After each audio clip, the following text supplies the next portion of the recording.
गोटे पत्र दूर करिब मधुमेह पत्र नुहे तो औषधर भंडार।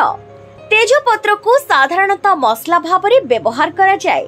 तेजपत्र रे प्रचुर परिमाण कफर, पोटासियम, कैल्शियम, मैग्नीशियम, सेलेनियम और आयरन रही।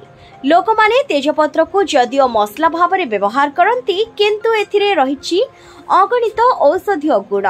अनेक रोग को मात्र किछि क्षण मध्यरे भल कर दिए तेजपत्र। एबे नजर पकाइबा एहार औषधीय गुण उपरे। तेजपत्र खाइले पाचन जनित अनेक समस्या दूर करिथाए। एसिडिटी, कोष्ठकाठिन्य भली समस्या रु मुक्ति देइथाए तेजपत्र।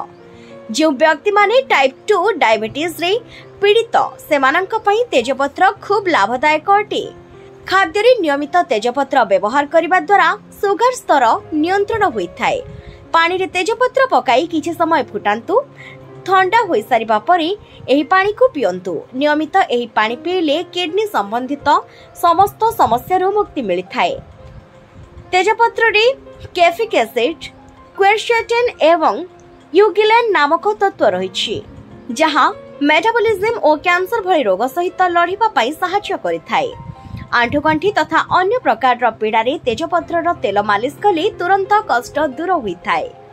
अनेक लोगों को खूब निद लगी थाए। एभली व्यक्ति लाभदायक हेउछि तेजपत्र। राति रे पानी रे तेजपत्र को भिजाई रखंतु। प्रतिदिन सकाळु उठी एही पानी को पियंतु। एपरि कले अलसुआपण बा निदुआ लागि न थाए। Bureau report, office reporter.